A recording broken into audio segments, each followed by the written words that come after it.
So when the Hebrew Bible ends, the Persians are the dominant world power. And this is important because at this point, there are Jews scattered all over the world. The Jews of the 10 northern tribes of Israel were scattered like all over the place. No telling where they ended up. They were scattered by the Assyrians. And the Jews of Jerusalem and Judah, the tribes down there in the south, were carted off kind of in big groups to Babylon. And there they became part of the Persian culture. And many of them lived not only in Babylon, but also in Susa, which was another major capital at the time within the Persian Empire. So some Jews were able to escape captivity altogether, and they migrated south to communities in Egypt. This is what happened to Jeremiah and Baruch, remember? And 70 years later, after the end of the Babylonian exile, Cyrus the Great of Persia allowed any Jews who wished to return from Babylon or Susa or wherever back to Jerusalem. And there they rebuilt the temple under Joshua and Zerubbabel, and then later rebuilt the walls of Jerusalem under Nehemiah. So that's like how the Bible ended, the Hebrew Bible ended. There's another important community of Jews just north of Jerusalem in Samaria. That's the city that used to be the capital of the northern kingdom of Israel. And do you remember that troublemaker Sanbalot, who was governor of Samaria during the time that Nehemiah was rebuilding the walls of Jerusalem? Well, according to Josephus, an ancient historian, one of Sanballat's daughters married a high-ranking priest in Jerusalem, a priest named Manasseh. And the elders of Israel told Manasseh he'd have to divorce his foreign Sumerian wife or give up the priesthood. So Manasseh went to his father-in-law, Governor Sanballat in Samaria. And Sanballat built his son-in-law Manasseh his own temple on Mount Gerizim in Samaria and made him high priest there.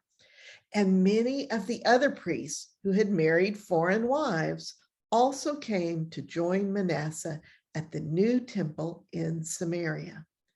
Mount Gerizim, if you remember, is a super important mountain in Jewish history. It's one of the two mountains overshadowing the town of Shechem, the place of choosing. Way back in Deuteronomy, Moses told the Israelites that when they took the promised land, half of them were to stand on Mount Gerizim and shout out all the blessings that would come to them if they trusted the Lord as their God and protector. And the other half of the people were to stand on Mount Ebal and shout out all the horrible destruction that would come upon them if they rejected their God. It was like an object lesson. So they would remember this before, just as they were entering the promised land, before anything else had happened to them. So for the Samaritans to build their own rival temple on Mount Gerizim, the Mount of Blessing, just a few miles from Jerusalem, and then to allow renegade priests to minister there, caused a huge schism within the Jewish communities of Judea. So with all of this shuffling around, by the end of the Hebrew Bible, we have several good-sized communities of Jews. The Jews in Persia, who are mostly settled in Babylon and Susa. The Jews in Judea, split between those worshiping at the temple in Samaria and those worshiping at the temple in Jerusalem. And the Jews in various places in Egypt. And all of these communities are in contact with each other via letter and messenger. What we do not have is the 12 tribes of Israel. There are no tribes anymore.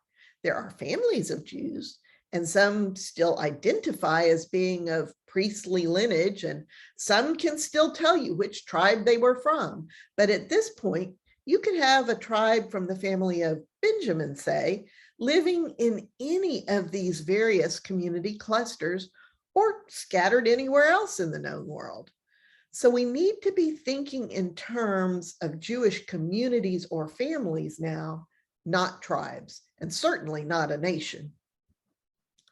The Hebrew Bible ends around 400 BCE, and between 332 and 323, within 10 years, Alexander conquers the Persians and builds a massive Greek empire from Macedonia in the west all the way to India in the east and south to Egypt.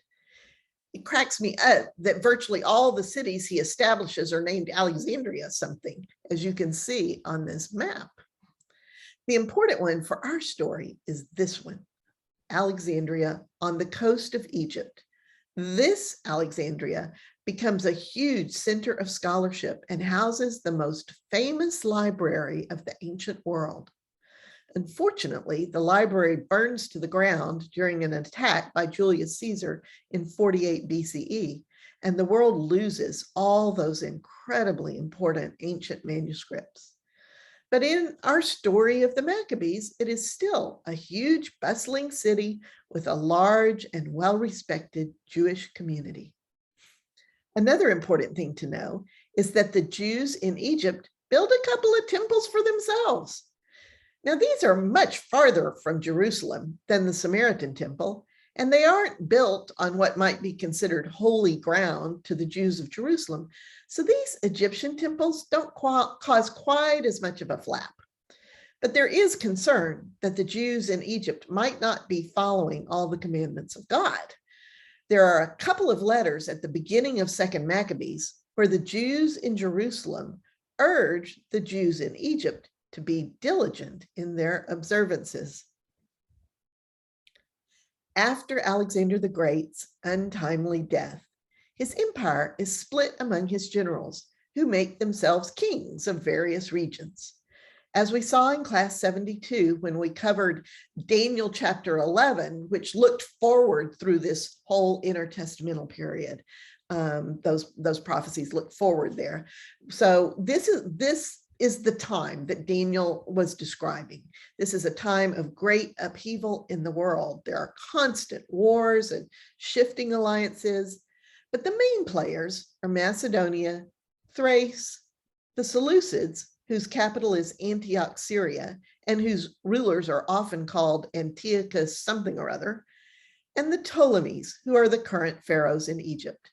Things are so fluid that for a time, Egypt even has a toehold in Thrace. It's just like these guys are all fighting each other.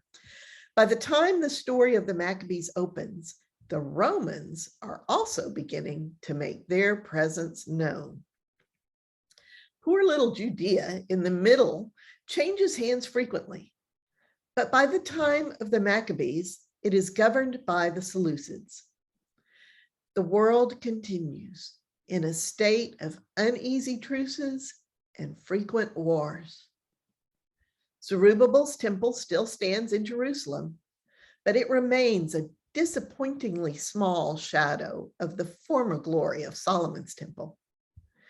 And on top of that, the glory of the Lord was never seen re-entering this new temple. Ezekiel saw the glory of the Lord leave the first temple during the exile, but no one has seen it return to the second temple. The Ark of the Covenant was stolen long ago by Nebuchadnezzar, so the Holy of Holies is empty. And with nothing to set it apart as special anymore, this leaves the temple vulnerable to challenge from rival temples such as the one a few miles away in Samaria. Nevertheless, there are still priests and daily sacrifices in Jerusalem.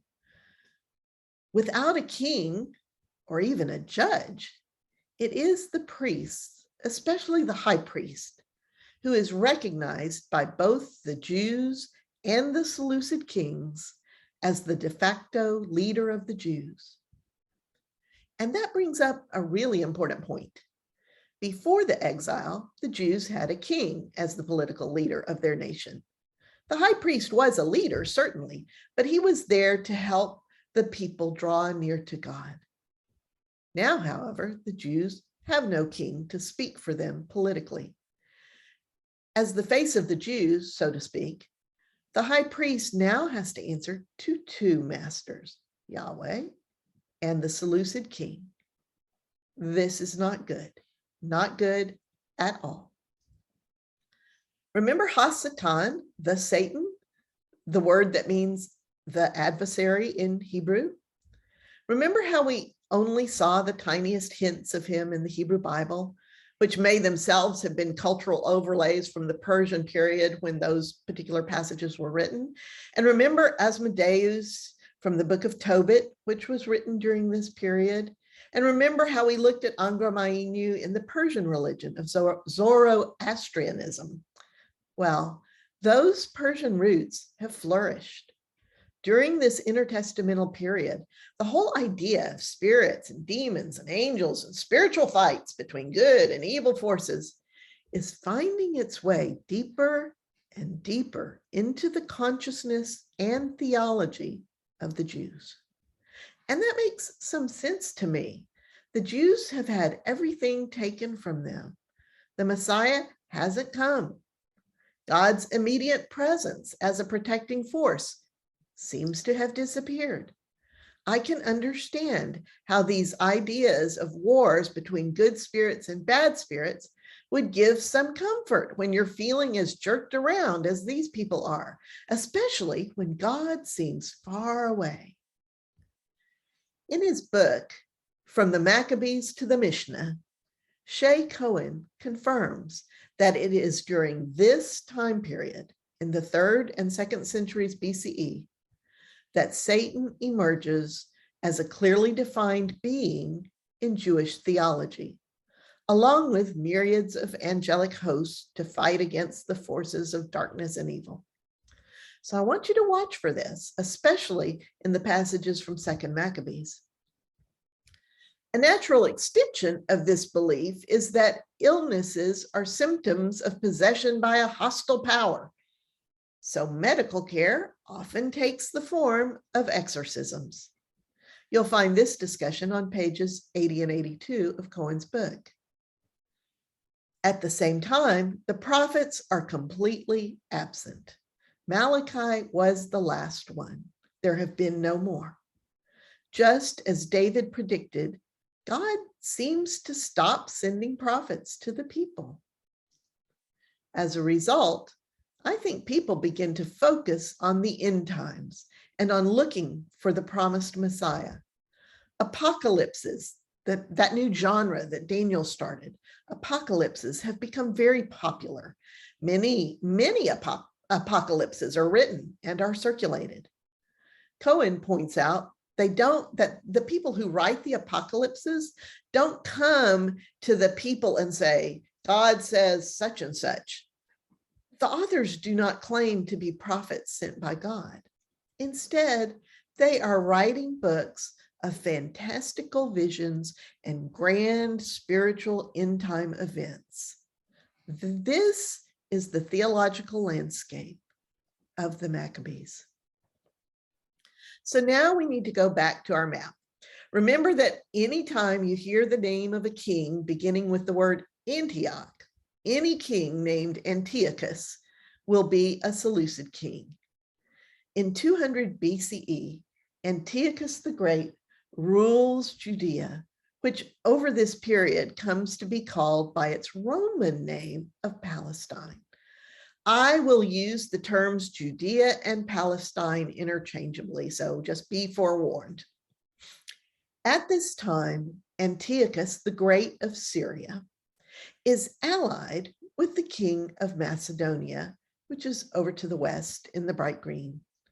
They are Hellenistic kings, having come out of Alexander the Great's empire. The word Hellenistic refers to the culture, political structure, and religion of the Greeks. Greek is already the lingua franca of the world, and these two kings want to aggressively spread the culture, including the pantheistic religion of the Greeks. Part of their plan of Hellenization, of course, as you might imagine, is to split the world empires up between them so they can rule the world. Rome, however, is not Greek and is not happy that the Macedonian king and Antiochus the Great planned to divvy up the world between them. Tensions between Rome and Antiochus the Great increase until there is outright war. Antiochus the Great, however, has weakened himself by constant wars with the Ptolemies in Egypt, and the Romans are able to soundly beat Antiochus the Great and push him back into Syria. According to Britannica.com, he is forced to agree to pay Rome 15,000 talents every year for 12 years, give up all his elephants, which were the equivalent of tanks back then, give up his navy, and send one of his sons to Rome as a hostage and guarantee of his compliance. Nevertheless, as long as he complies, there is peace between Syria and Rome. The Seleucids governed the Seleucid Empire by dividing it into a couple of large segments, kind of how we divide our own government into states. One of the biggest segments is called coalescing. Here's a close-up of the region. Here's Antioch, the capital of the entire Seleucid Empire. It is located in the region called Syria. Jerusalem is off the map to the south. You can just see the upper tip of Palestine here. And you can see the region of coalescing spread along the diagonal here. All of these pink regions are part of the Seleucid Empire. We're just zooming in here so we can see something akin to state boundaries. These smaller areas become important to our story because although the Seleucid king sitting up in Antioch governs the entire empire, he appoints local governors for the coalescing area, which includes Palestine. This little purple coastal strip is Phoenicia. Phoenicia is important because of its control of the seaports. You'll remember that the ports of Tyre and Sidon played a significant role in the Hebrew Bible. In the Maccabees, it seems to also be under the governorship of coalescing. So, okay, enough with the maps. Let's get back to the king, Antiochus the Great. You may remember that Antiochus the Great has two sons. He's forced to send the younger one, Antiochus IV, to Rome as hostage. That's the son, according to the deal that was made with the Romans that I just showed you. So you may remember this part from Daniel chapter 11. Rome holds Antiochus IV hostage for 14 years to ensure his father's cooperation with all that bit about the elephants and the tribute and the ships. When Antiochus the Great dies, however, Seleucid IV ascends to the throne in Syria, and the Romans force him to send his own son Demetrius to them as hostage in place of Antiochus IV. Once released, Antiochus IV doesn't go home, but instead goes to live in Athens. Antiochus IV completely adopts the Greek culture and religion, and he despises Rome, of course. It is here that the story of the Maccabees begins. There are actually 4 books of the Maccabees, but only the first 2 are part of the Apocrypha that is accepted as canon by both the Catholic and Orthodox churches. These 2 books give us insight into important events bridging the end of the Hebrew Bible and the beginning of the New Testament. As with the Hebrew Bible, I'll tell the story chronologically, which means I'll weave the 2 books together. They both cover the same time period. I started a chart in the reference materials section of your study guide to help you know how the passages align chronologically, and I'll update that chart each week as we make our way through the story. That it can be a handy guide for your reading, so you know how to read the passages in the 2 books so that you get both sides of the story. On a quick side note, if you're reading along, you'll likely be confused by the dates. For example, in chapter 1 of 1 Maccabees, there's a reference to year 137 of the kingdom of the Greeks. Back in ancient times, dates were usually counted from the reign of a particularly famous king. So what date it is depends on who you're asking, a Greek or a Roman or someone else. We already ran across this throughout the Hebrew Bible, especially in the books of Kings and Chronicles, where a date would be given as in the 6th year of King so-and-so, such and such happened. Remember that? Well, all of the ancient nations do their dates that way, and so everybody's year is a different year. In class, just to standardize this, I'll use our equivalent BCE dates, which in this case would be around 175 BCE. But even still, it can be confusing when you're reading because the Greek years are counting up and the BCE years are counting down. The Maccabees begin with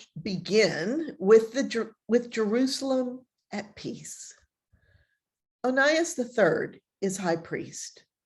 Seleucus IV is king of Syria, and Apollonius is the local governor of coalescing. The Seleucid kings honor the temple, and Seleucus IV, as like the kings before him, pays all the costs of the sacrifices. But then a man named Simon has a dispute with high priest Onias over something having to do with the city market, which Onias controls. It's always money. It's always over money. And Simon can't budge Onias. So Simon goes to Apollonius, who is the governor over coalescing. He tells the governor that the temple treasury is overflowing with riches, much more than is needed for the sacrifices, and that excess rightfully belongs to the king. Governor Apollonius reports this to the king, and the king sends an official, Heliodorus, to get the excess funds. When Heliodorus arrives in Jerusalem and asks about the funds, Onias explains that the only fund on hand is for widows and orphans, and he has some money on deposit, which belongs to a local rich man. Together, the funds total 400 talents of silver and 200 talents of gold, far less than what Simon reported. Nevertheless, Heliodorus sets a date to confiscate the money. The city is in an uproar. How can this official just march in here and take the money collected for widows and orphans, not to mention taking money that was held in safekeeping and didn't even belong to the temple in the first place? The people and the priests alike prostrate themselves before God, asking for intervention. When Heliodorus and his guards arrive on the appointed day, God himself appears, furious, armored in gold, and riding a great horse. The horse rears to strike Heliodorus with its front hoofs. At the same time, two strong, handsome, richly dressed young men appear on either side of Heliodorus and begin beating him. And then, as suddenly as they came, the two young men disappear. This dramatic imagery is typical of 2nd Maccabees. It is hyperbole and apocalyptic and is exactly the sort of imagery that is becoming popular during this time. 1st Maccabees tends to stick to the historical record with no more embellishment than is usual for ancient writers, but 2nd Maccabees tends to be over the top with lots of outrageous imagery and elaborate theological justifications. Anyway, at the sight of a furious god on a horse, Heliodorus falls to the ground in a coma and is borne away on a stretcher. His friends beg Onias to ask God to have mercy on him. Onias, afraid the king will think this was some sort of a plot against his official, quickly begins to offer sacrifices of atonement for Heliodorus, begging God for his recovery. And Heliodorus recovers. And the two young men reappear and tell Heliodorus that God has spared his life because of the prayers of Onias. And then the two young men vanish again. Heliodorus offers sacrifices and makes vows to God before he and his guards return to the king. And when the king asks Heliodorus, whom should I send to Jerusalem next? Heliodorus tells him to send his enemies so they can be flogged. Simon, the guy who started all this, is still up to no good. He accuses Onias of plotting against the government. Simon even goes so far as to have some people murdered. At this point, Onias realizes this has become serious and that Simon continues to have the ear of Governor Apollonius. So Onias does an end run around Governor Apollonius and appeals directly to King Seleucus IV. But there's trouble brewing in Antioch. King Seleucus has had another son, also named Antiochus. And shortly after the birth of this son, Seleucus IV dies. Second Maccabees says he was assassinated by Heliodorus. Yes, the same Heliodorus we just met. Heliodorus declares himself regent of the Seleucid kingdom. Now remember, Seleucus IV's brother, Antiochus IV, is hanging out in Athens, and he's not going to stand for a usurper on the throne. So he returns home, boots Heliodorus, and declares himself co-regent with his baby nephew. That, of course, doesn't last long. Antiochus IV eventually murders his nephew, so he can have the throne entirely to himself. And he names himself Antiochus IV Epiphanes. Epiphanes means God in person, which gives you an idea of his outlook on life. It's now 175 BCE.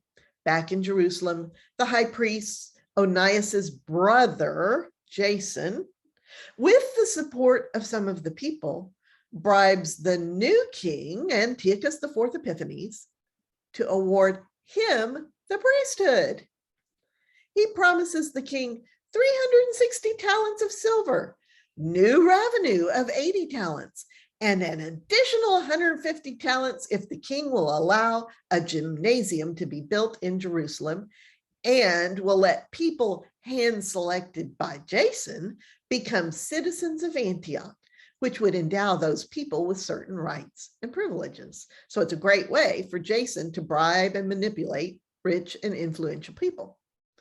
The king consents, and as the new high priest, Jason begins an intense campaign to Hellenize Jerusalem. Priests are encouraged to neglect the sacrifices and spend their time wrestling, discus throwing, and competing with the other young men for awards. The men remove the marks of their circumcision, it says. I'm not exactly sure how you would do that, but that's what it says. And they turn their backs on the holy covenant with God. They do everything in their power to become Gentiles. The writer of Second Maccabees says that it is for this reason that disaster overtakes them. And in the end, the Gentiles they admire so much become their enemies. Jason, of course, is in tight with Simon the troublemaker. Jason sends Simon's brother Menelaus to do business for him and to carry some of the promised money to Antiochus IV.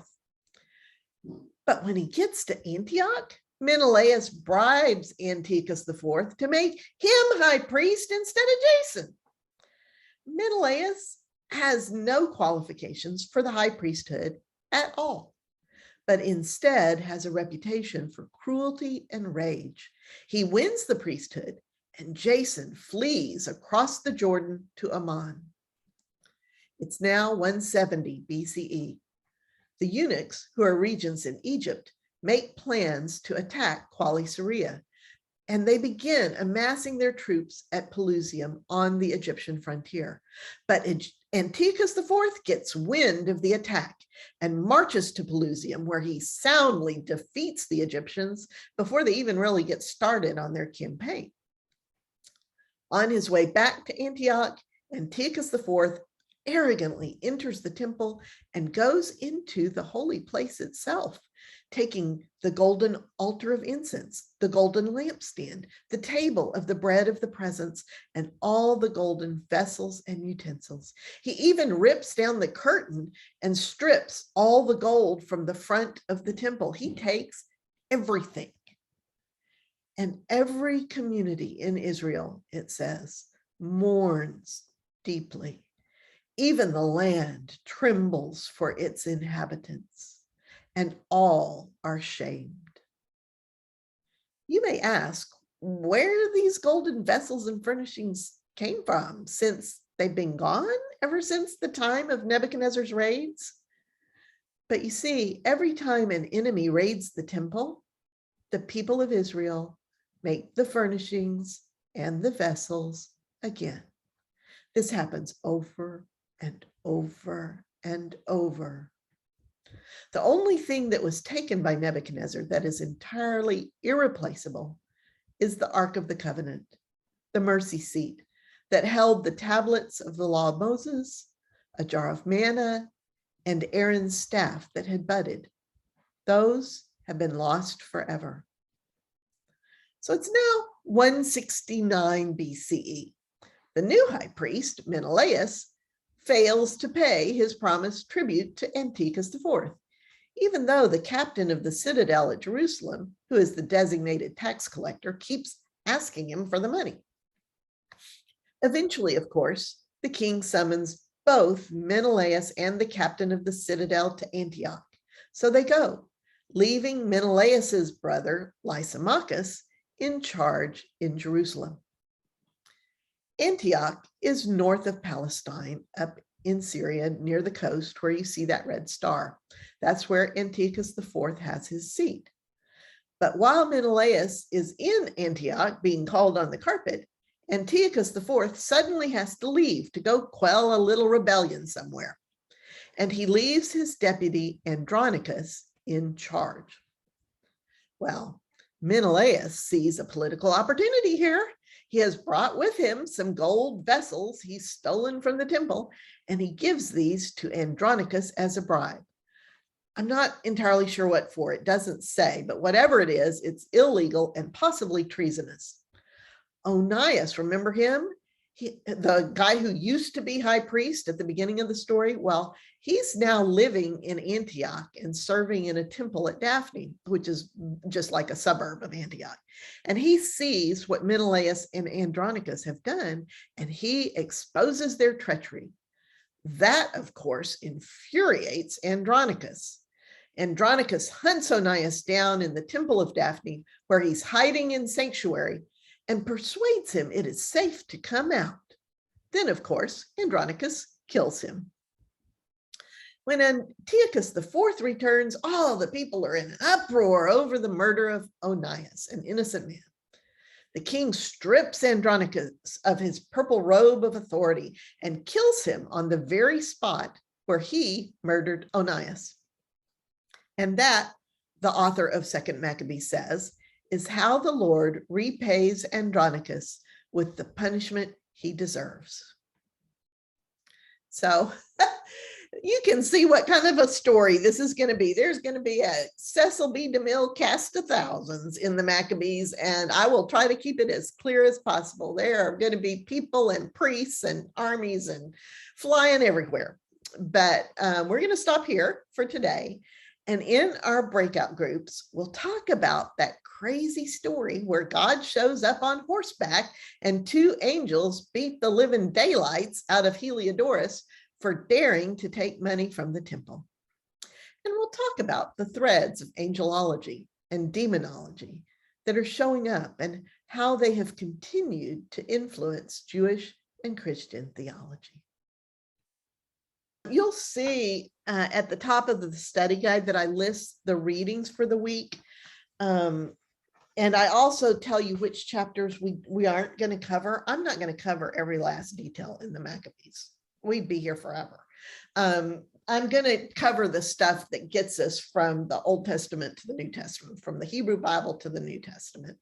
And but I will tell you the parts that I skipped. I'll tell you which parts I skipped so that you can go back and get them.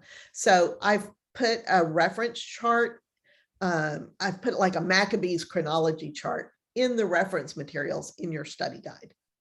You can always look there. It shows you what stuff we're covering in each class. I'll build it as we go along. So I want us to think about the fact that it's been, at the time of the Maccabees, it's been 500 years since Israel fell, that first 10 tribes. 400 more or less since Jerusalem fell. So think about that. 500 years ago, there were no American colonies. This land that we're sitting on belonged to the indigenous people. 500 years ago, our own world was just barely emerging from the Middle Ages. The Protestant Reformation was in its infancy, in its first days. Think about how much our understanding of the world has changed in 500 years. Think how our culture has changed in 500 years. So is it any wonder that over a similar 500-year span, the Jews began assimilating the worldview of the cultures in which they lived? Greek and Persian notions of angels and demons and fights between good and evil were just part of the air they breathed. It was what they lived in. It's what everybody thought. So I want to think about the God on the Horseback Study today from 2 Maccabees 3. First of all, how is God portrayed in that story? What are his attributes?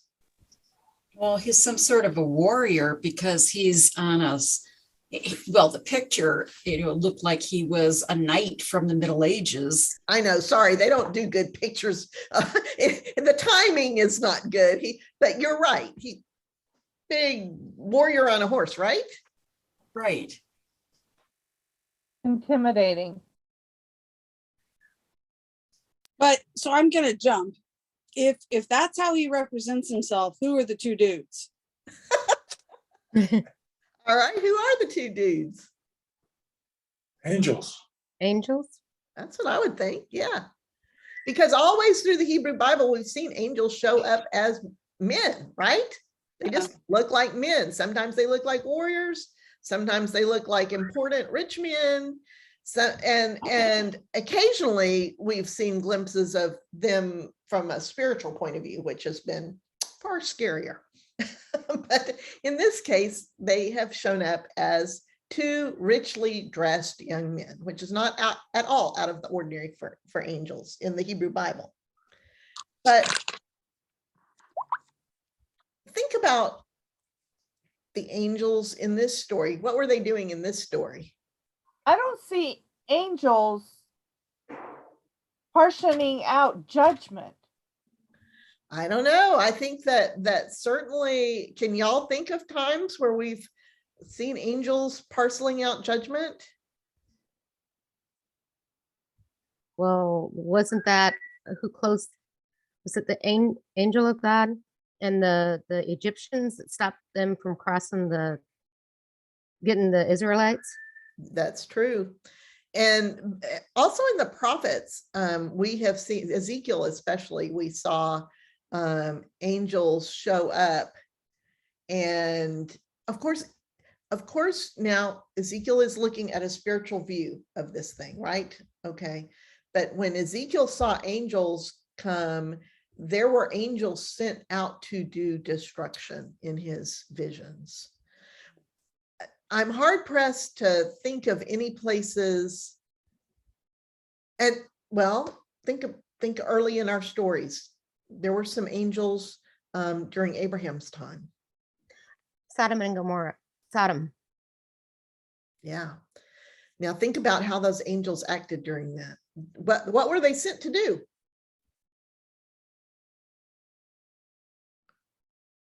Do you remember what God sent them to do, to Sodom and Gomorrah to do? Destroy it, right? Yeah. Yeah. Right. Yeah. But while they were there, remember how they protected Lot, Mhm. right? And they didn't do it by killing the men. They did it by blinding them and throwing them into confusion. Remember that? Mhm. So there seems, I don't know, in my mind, kind of a difference between being sent to do something at a global level, and beating the crap out of some poor guy on the ground. I remember, could it be Balaam and the ass that you're thinking of, where Balaam Could be. was on his donkey and he was going, he had been hired to curse the Israelites, and an angel stood in front of him with a sword and wouldn't let him go by, and the donkey saw it first, and then finally Balaam saw it. And so it was, you shall not pass, kind of. Yeah, that doesn't sound like the one I'm thinking of, but I'm sorry, I can't remember the names of what I am thinking Of the characters you're thinking of, the story you're thinking about. Yeah, sorry. Well, and also in this story, God is there on horseback. Why are the two, if we're going to call them angels, Why would they be there? doing what they're doing to the guy?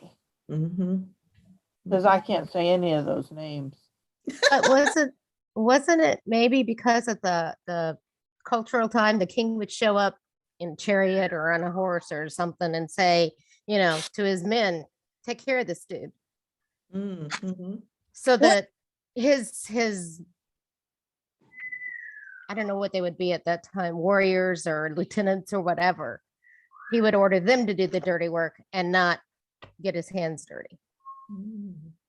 What if the dudes were imaginary because somebody can't be beaten up by one person? It has to be a mob when they retell the story.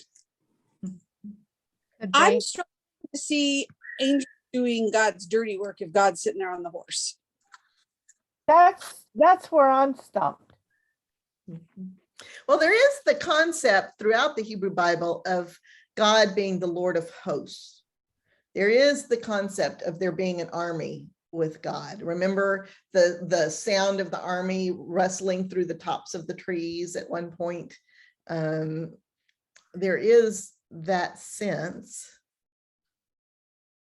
These guys weren't dressed up as soldiers, though. They were just two angels. And I mean, I'm totally with you guys.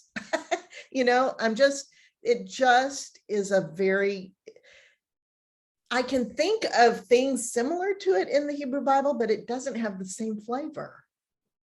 Right? Neil, I have another question. You mentioned these two men were dressed in finery as riches. Could that be symbolic of the money at the temple? Ooh, I hadn't thought of that. Retrieve? Absolutely. It absolutely could. I hadn't thought of that at all. Yeah. So I don't know I read this story and I feel uncomfortable. It just always, when God showed up in the Hebrew Bible, God would show up as an important man, like he did to Abraham. And otherwise, God would show up as a pillar of cloud or a pillar of fire, right? Yeah. So, sorry. I was just saying, this just seems so embroidered to me. Correct. Mm-hmm. I was going to say, if this were a TV show, I would be waiting to find out that it actually wasn't God and that it was a disguise to turn everything around, but that doesn't work. Right. It's like I can see the shift. I'll tell you what it reminds me of. In the Hebrew Bible, God always told his people, when you build an altar to me, don't build one like all the other nations do. Don't cut the stones. Don't cover them in gold. Don't do a bunch of fancy footwork on my altar. just go get plain old stones and stack them up. That's what kind of God we saw in the Hebrew Bible. And that's not what this guy on the horse sounds like to me. Yeah. I'm playing a little story in my head right now after that thing I just mentioned.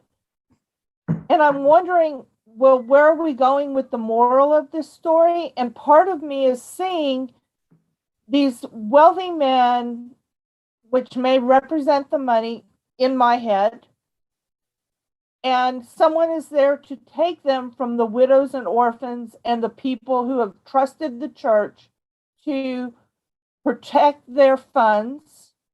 I guess the church was like the bank then. Yeah, it was. So when this outsider, this person comes to take away that money, then they meet with spiritual resistance or just a significant resistance that impairs that ability. Mm-hmm. And it's more like, okay, the money at the church is important and protected, is the story I'm hearing in my head. Yeah. Yeah. And the nature of God showing up to protect the widows and the orphans totally tracks, right? So that's a great segue into the next question, Julia, because what my next question then logically would be, let's assume we're still talking about God here. All right. Let's assume that here in the Maccabees, in this story from 2nd Maccabees, God shows up regardless of the trappings that the author has put on this, regardless of the story part. Like you say, the moral of the story is God shows up to protect the widows and the orphans. So my next question is, looking ahead, how can we foresee this cultural shift affecting how Jesus shows up in the world in the New Testament? So instantly, as Julia was talking, and then as you just asked that, instantly I recall Jesus turning over the tables in tabernacle, tax in the temple. What I see from Jesus is that he rejects he takes tax collectors and I want to say crooked people and turns them into disciples. And so maybe, yeah. And what about Renee? Did you have something? You were talking about how God wants his temple to be, for lack of a better word, humble. Yeah. Not ostentatious. So when you look at how God basically represents himself, because he comes to individuals, he doesn't come to huge groups of wealthy people, or he comes to the less than people all along in the Old Testament. Jesus did the same thing. He came very humbly, and he didn't seek out the wealthy or the powerful or the high religious people. He came for the people, the lower. Yes. And so that kind of shows this trappings they added was trying to make God like any other king on earth. Yes. And so think about when God is coming to the people, as you say, he's coming to the underbelly, right? What do those people believe now about angels and demons and all these things? I wonder, how important is it in that story that gosh, like Herodotus, whatever his name was, Heliodorus survived. And he survived because the priest prayed for him or offered sacrifices for him or whatever.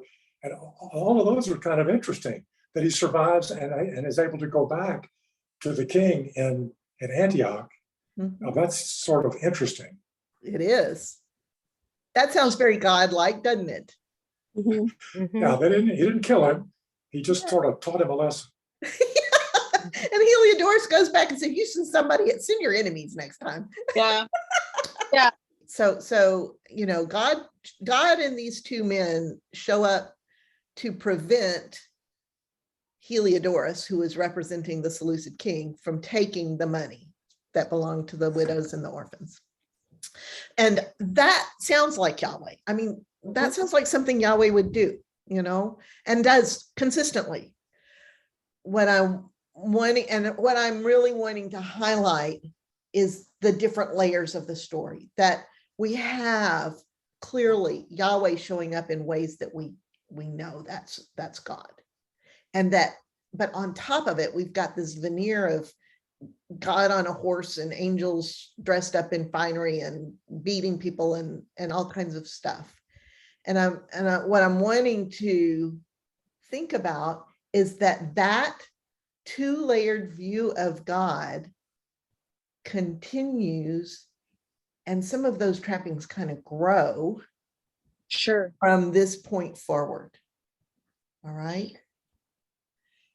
And so by the time that we reach the time of Jesus, like Renee is pointing out, when Jesus comes to the people who are on the underbelly of society, they will recognize God when God touches them at the core, this bottom part, this unchangeable part.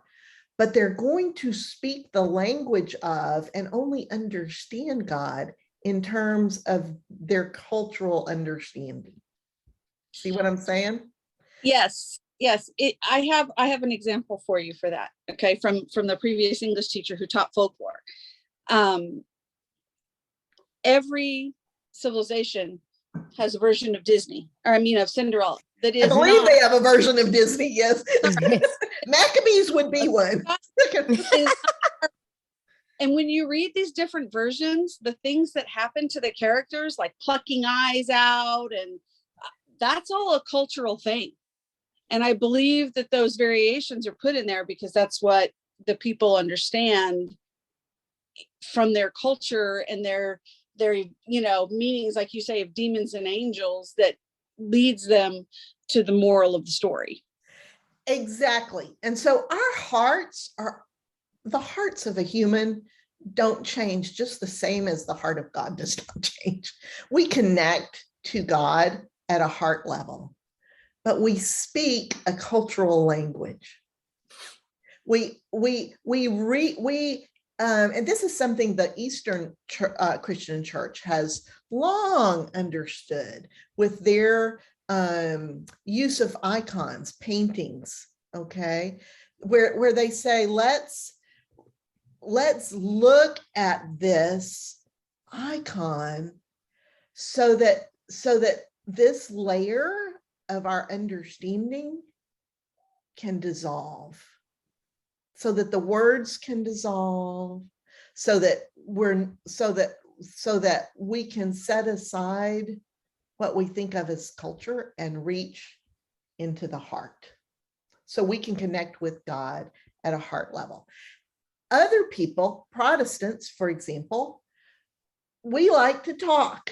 We preach about things, and we use words and cultural examples to call forth the heart roots. We use them as a way to connect people with something they understand in their lives or with something that they believe, but always with the idea of that will somehow reach down into this core heart connection where we can help music. Woody.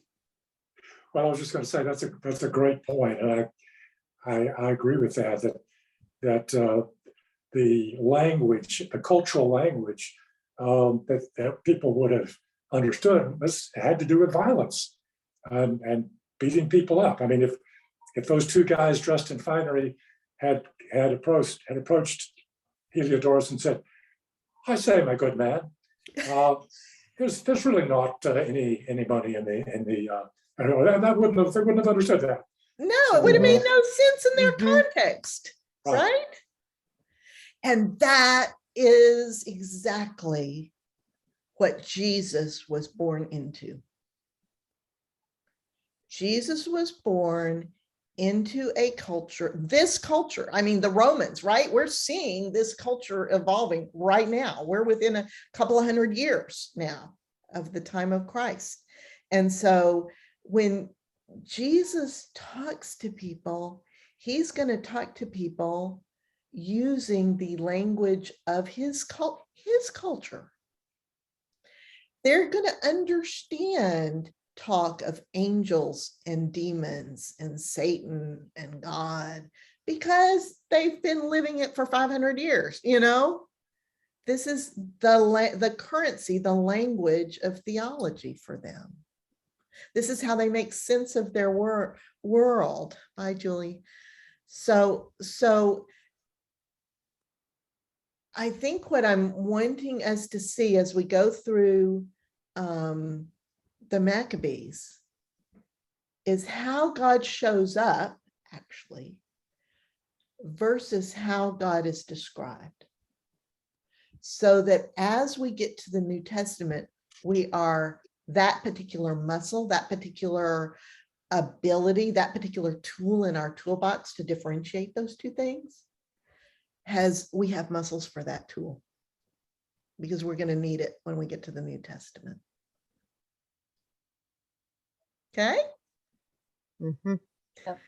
Any other comments or observations, reflections? More backpack tools. Woohoo! Woohoo! Yep. I don't even know what to call this one. I don't know that it has a name, but other than what's out there, but it's something that's really starkly obvious when Second Maccabees tells a story. So we'll be watching for that. You know, how when you read the Bible and you get to the big words and you skip over them, at least I do. Anyhow, when I get to the part with the God on a horse, I'm going to be skimming right on past that because I don't see God on a horse. I think that's the cultural. Yeah, well, you're not from that culture. It wouldn't speak to Yeah. you. I wouldn't tell you this story this way if I was writing it nowadays. I missed half of the class, so I apologize if I'm trying to summarize kind of what I'm hearing, but it sounds like from this point on is how a lot of the dualistic talk originated in what now our Christian culture thinks of. It's black or white, is heaven or hell, is God or the devil. Yes. But if the Apocrypha is not in what a lot of this Christians nowadays read, how come that's still such a relevant topic? I mean, I feel like if this is where it originated, is it because then that's passed on to the New Testament and that's how we approach and read the New Testament? That is a fabulous question. Thank you. So this kind of dualistic thinking did not originate in the Apocrypha. The Apocrypha reflects the culture during the intertestamental period, which is where this kind of dualistic thinking originates. All right. And comes to fruition as an embellished, and the Greeks have one version and the Romans have another version, and the Persians have another version, you know. It is that period is where that kind of thinking originates. And why it is so important to study the Apocrypha is because you can really see the roots of it. you can see it really clearly in the Apocrypha, in these stories. Without the Apocrypha, and I understand why people don't study the Apocrypha, because the stories are like, Tobit and the fish guts, I understand that. But without the Apocrypha, we as Protestants jump from the God of the Hebrew Bible in that context, slap over into the New Testament with all its angelology and demonology, with no understanding of why there's a difference. And what we do is we reverse engineer God from the New Testament. So we as Christians tend to take, if all we study is the New Testament, and we reverse engineer what we think God and evil and good and Satan and angels and demons are like. And we assume that what we're reading in the New Testament, those cultural elements, those dualistic elements, are what God is. Because we didn't bother to go back and actually read the Hebrew Bible and the Apocrypha. Now, I'm not saying that forces of good and evil don't exist. I'm not saying that angels don't exist. All I'm saying is that when we use those kinds of words, angels and demons and spiritual hierarchies and things, we are operating in that upper cultural level. We are personifying and anthropomorphizing the forces of good and evil. All right. There is evil in the world. There's also good in the world. When we use words like casting out demons, and we are operating in a cultural binary that is rooted here in this intertestamental period. I want us to always recognize that and be able to dwell in the core where God is, and not to get confused by the language, not to build theology out of the language, but to really understand that God is with us and there is no power greater, period, the end. So when Jesus pulled out the evil spirits, the demons out of people, he was just healing their mental illness. He was healing people. He was healing people in whatever way they needed healing. People with mental illness and physical illness aren't broken. All right. But when they asked, when they said, Lord, I am broken, I need to be healed, Jesus looked at the heart. And the byproduct of the healing and wholeness that Jesus generated in their lives and in their body, the byproduct was the impact on their bodies. And that was interpreted by the people who were writing the stories as, oh, look, he cast out a demon. Wow. But what he did was he just filled them up. He healed the broken places, whatever they were and wherever they were, in whatever way that person offered themselves to him for healing. So if the demonology and angelology, I love that word, and the spiritual hierarchy and all that, that's all sort of the cultural overlay of the New Testament era, and that started during the Testamental. If it started during that period, how would you summarize the earlier period of the Hebrew Bible? try to say that last part again in another way. Well, if I mean, as I understand it, which may not be much, the angelology and demonology really was not prevalent, or maybe didn't exist during the Old Testament, the Hebrew Bible era. Right. What were the dominant themes? Okay, yeah, that's what I thought you were asking, but I just want to be sure. Okay, so in the Hebrew Bible, God and God alone was the driving force. And God had messengers who were called angels, the same word. That is the word for angel, is messenger in Hebrew. Okay. And so God had messengers who talked to God's people.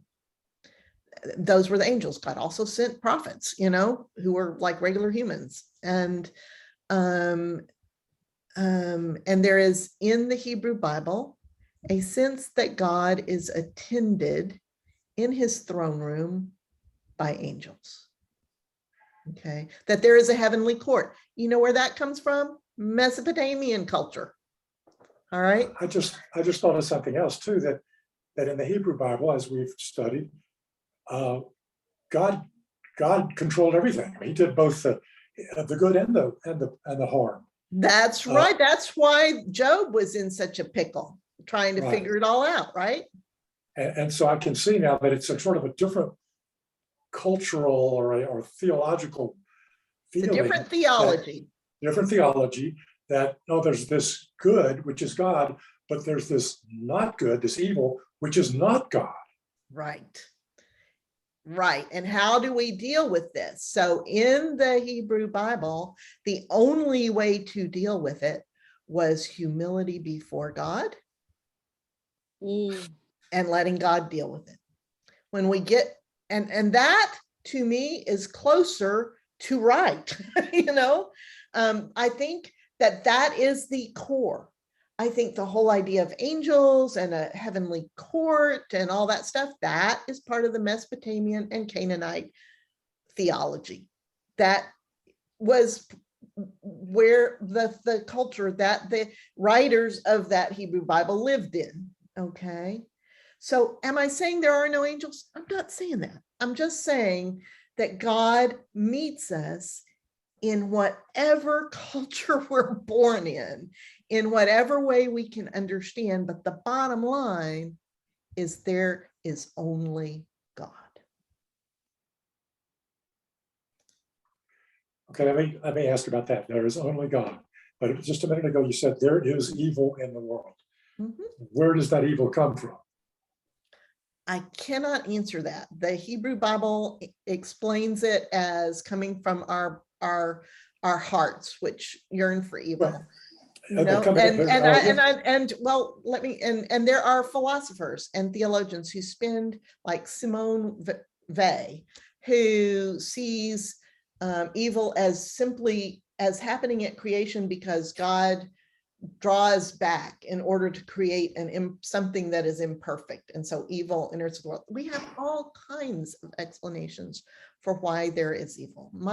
I can give you my personal one. And my personal one is that evil exists because we have free will, and that God created us to have free will. God created us in God's own image, and that God created us for the purpose of having communion with us, of having a back and forth, of us being something besides God, and my personal view, this is just my personal view, is that this season of us running completely amok with God continually trying to get us back on track and back with the program, back to being near to God. We don't have to be evil. We don't have to be evil. We don't have to do evil. That is a lie. All right. And God has continually given us ways to draw close to God. I think that this season of God trying all these zillions of ways will come to an end. And there will be no more evil. I think that at some point, something will happen. The Messiah will come and we will understand. We will get it. But there is a verse, which I don't like to hang theology on a verse, but there is a verse in the New Testament that says, in the end, Jesus will hand all things over to God. I think that if you believe in a God who is described, the Yahweh described in these texts, you believe in a God who is the beginning and end of all things, including us. Can I wrap my head around that? No, I don't understand how our personalities continue. I know that they do. Do I know that it is the most wonderful and biggest blessing that beyond what we could ever imagine? Absolutely. I think I cannot wait for that time to come. I do not know why God tarries. I do not know why God allows tares among the wheat, as the farmer images in the New Testament say. I do know that in the end, God. Those are good questions, Woody. Yeah. Good questions. And thank you, Gail. It kind of reminds me of what we talked about last week of there's so much about God that we can't describe with words. And so I'm wondering if the opposite of our attempt to make sense of what we can't ever describe or make sense is by then limiting and putting evil and talking about evil as a way to help us cope and understand what isn't able to be understood or described. There is absolutely nothing wrong with using your words and your culture to help you understand what's going on, as long as you don't confuse this part with God. Mm. Yeah. And as long as you never forget that God is good.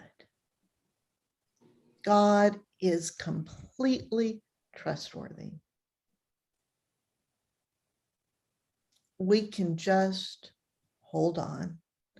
We can just take the next best step, do our best to love ourselves and each other, and trust God. That's all I got. So those are tough questions, guys. I'm going to have to put you back in your study group so y'all answer us tough questions. We'll see you next week. Love y'all. Bye, y'all. Love you. Bye. Bye.